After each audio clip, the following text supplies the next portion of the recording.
término energía fue utilizado por primera vez por Young al inicio del siglo XIX, pero fue rescatado por la comunidad científica hacia mitad de siglo en adelante. Hemos visto ya en mecánica que la energía total la definíamos como la suma de la energía cinética más la potencial gravitatoria, más eventualmente otras formas de energía que no hemos visto en el curso del CBC. Y ahora vamos a agregarle una energía más llamada energía interna y la vamos a denominar con la letra U.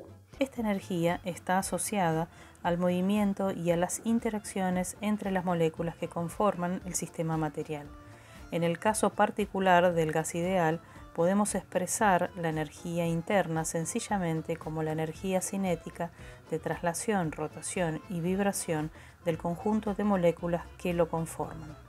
La energía interna es una función de estado como cualquier otra energía. O sea, ¿qué quiere decir que es una función de estado? Que solo nos interesa el estado inicial y el final. A la energía no le interesa el trayecto, el recorrido, el proceso, la evolución, en fin, como la llamemos, sino que solamente el estado inicial y el final. Si el sistema parte de un estado A y llega a un estado termodinámico de equilibrio B, en el proceso puede haber pasado por cualquier camino, por cualquier tipo de evolución y solamente nos va a interesar el estado inicial y el estado final.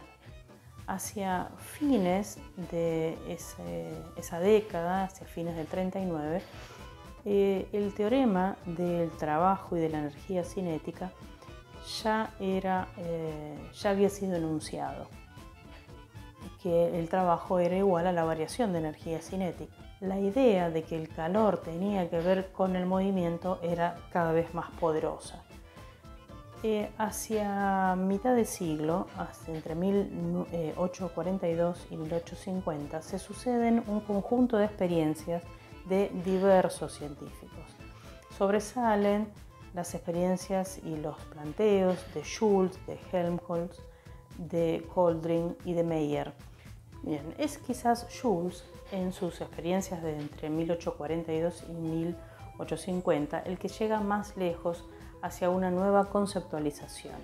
Esto que se pensaba de que había una relación entre el calor y el movimiento, entre el movimiento y el calor, entre el movimiento de esas máquinas y el calor que se requería para ese movimiento.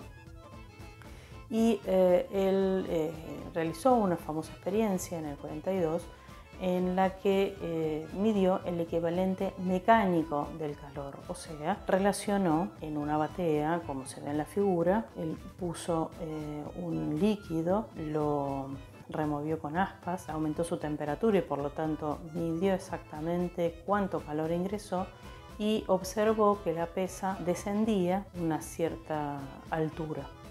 Entonces relacionó el trabajo realizado por la fuerza-peso de esa masa, y la caloría ingresada en la batea con agua. Llegó a una relación que es la que conocemos hoy. Una caloría es equivalente a 4,187, lo que hoy llamamos joules en honor a él. Pero entonces, ¿cuál es el primer principio de la termodinámica? Schulz, entonces, lo que hizo Schulz y otros más, Coldring, Meyer, Helmholtz, porque fue todo casi al mismo tiempo, que había entonces una relación de igualdad entre el calor ingresado a la máquina y el trabajo realizado por ella. Y esa igualdad, esa equivalencia, esa calor ingresado igual al trabajo realizado, fue lo que llegó a justamente expresar que el calor era movimiento. El primer principio fue enunciado recién por Clausius un poco después, apenas unos años después. ¿Y cómo lo reformuló él? Pues dijo lo siguiente, que en realidad la variación de la energía interna del sistema era igual al calor del sistema menos el trabajo del sistema. ¿Esto qué quiere decir? Que la energía interna de un sistema únicamente se puede cambiar, puede transformarse, o sea, puede aumentar, disminuir, solamente y exclusivamente a partir de calor y de trabajo. Si el sistema recibe o cede calor o recibe o entrega trabajo, eso hace que eventualmente modifique la energía interna del cuerpo. Ahora bien, una máquina era un ciclo, y si es un ciclo, la variación de energía interna es cero, porque justamente un ciclo es salgo del estado A y vuelvo al estado A. Entonces, como la energía interna es función de estado, la variación de energía interna de un sistema que trabaja tipo máquina es cero, porque trabaja en un ciclo. Y por lo tanto, el calor menos el trabajo es igual a cero, y por lo tanto el calor es igual al trabajo. Vieron que entonces cerraba la teoría que ya había comenzado antes inclusive de Joule, pero con Joule es más evidente, Joule y los demás pensadores y científicos. Entonces, rebobinemos. La energía interna es, en definitiva, el movimiento cinético de rotación, traslación y vibración de las moléculas. El calor era una transferencia de esa energía cinética. Y el trabajo, pues el trabajo también, recuerden que era variación de energía también cinética. En definitiva, todo es movimiento. En definitiva, estamos hablando de intercambio de energía, de distintas formas, pero en definitiva es todo intercambio de energía. Va a ser un intercambio de energía azarosa, poco controlada. Las partículas, si recuerdan esa filmina de un video anterior, del de calor, las partículas chocan contra las paredes y contra sí mismas, transfiriendo energía a otro sistema o al entorno. Esa forma alocada es la que denominamos calor eventualmente, y el trabajo va a ser una cierta transferencia de energía cinética más ordenada, porque si pienso en un pistón, el pistón empuja todas las partículas de la misma manera. Es una cierta manera, es una cierta transferencia ordenada, por decirlo de alguna manera, de energía. Entonces, en definitiva, puedo cambiar la energía interna de cualquier sistema físico, sistema material, haciendo que sus moléculas se muevan, vibren y roten y trasladen cada vez con mayor velocidad o cada vez con menor velocidad, de esas dos maneras. Una manera ordenada, que sería realizando trabajo, y otra forma desordenada, que va a tener que ver con esa transferencia de energía cinética llamada calor. Recordemos que la variación de energía del universo es igual a la variación de energía del sistema más la variación de energía del medio ambiente, o del ambiente, del entorno. Si consideramos únicamente la energía interna y el sistema está aislado, por ejemplo el universo es un sistema aislado, si suponemos que después del universo, que es el todo mismo, no hay más nada, entonces la variación de energía del universo va a ser igual a la variación de energía del sistema más la variación de energía del entorno. Pero la variación de energía del universo sería el calor que transfiere el universo a un otro menos el trabajo. Como el universo está aislado, no hay con quién transferir, entonces el calor y el trabajo es cero, y por lo tanto la variación de energía interna del universo va a ser cero. Y entonces podemos observar que la variación de energía del sistema y del entorno van a ser iguales a menos de un signo. Si el sistema gana energía es porque el entorno pierde, si el sistema pierde es porque el entorno gana, y el universo la mantiene constante. Podemos tener variación de energía interna igual, mayor que cero, menor que cero o igual a cero. Si la energía interna de un sistema se mantiene constante es porque el trabajo y el calor o son ambos ceros o son iguales y con signo cambiado. Y entonces decimos que la energía interna se conserva. Pero la energía interna también puede aumentar de un sistema o puede disminuir. Eso dependerá de cada uno de los problemas que vayamos a observar, que vayamos a ver. ¿Qué más?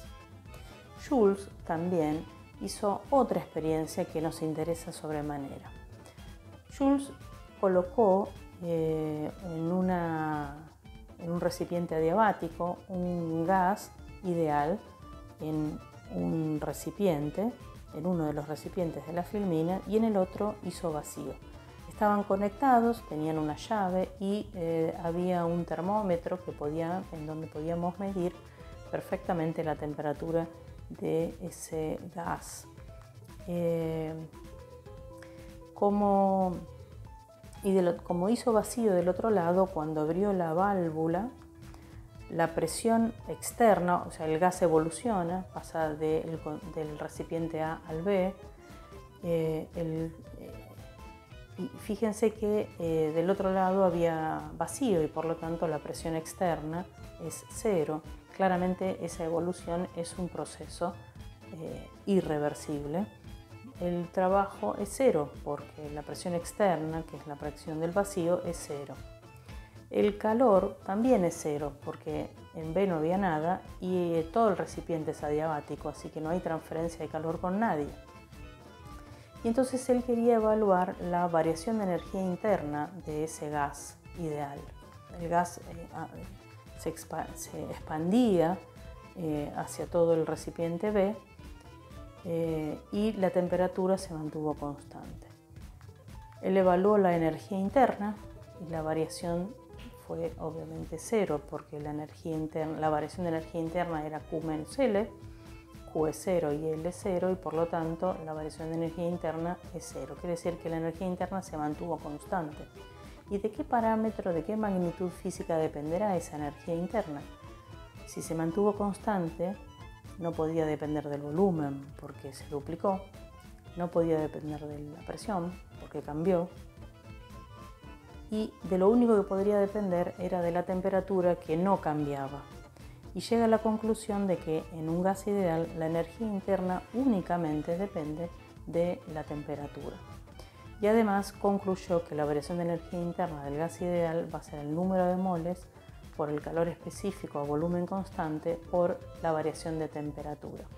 Ustedes dirán, pero el volumen no fue constante. Pues recuerden que la energía interna no le importaba el camino y esa fórmula la vamos a ver un poquito más adelante cuando veamos todos los procesos. Así que no me importa si fue un volumen constante o no, sí importa que la fórmula finalmente va a ser esa. Recuerden que esa fórmula de variación de energía interna únicamente es válida para gases ideales. Entonces, ¿de qué trata el primer principio de la termodinámica? Trata de la variación de energía interna de un sistema y afirma que es igual al calor absorbido por el sistema menos el trabajo realizado por el sistema. Y conceptualmente vamos a decir entonces que la energía interna únicamente depende del calor y del trabajo y que en definitiva todo es movimiento.